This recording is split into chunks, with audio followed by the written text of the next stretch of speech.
Sir madam, মেহেদি তুমি তর্ক করছো কেন? তর্ক মানে? আপনার ফটোগ্রাফার উল্টাপাল্টা কথা বলতেছে, সে ছবি তুলবে না। মেহেদি, আমি লক্ষ্য করছি সকাল থেকে তুমি উল্টাপাল্টা কাজ করছো, এখন আবার বলতেছো ছবি তুলতে যাচ্ছ না কেন? ভাই তারা যেভাবে ছবি তুলতে চাচ্ছে সেভাবে ছবি তোলা সম্ভব না। আমি সেভাবে কখনো ছবি তুলিনি আর তুলবো না।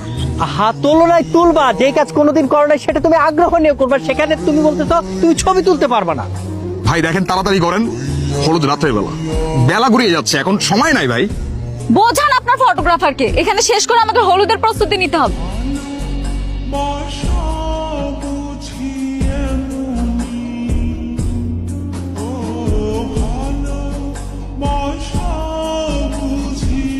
আমাদের বিয়ের সময় যখন গায়ে হলুদ হবে তখন কিন্তু আমরা অনেক মজা করবো।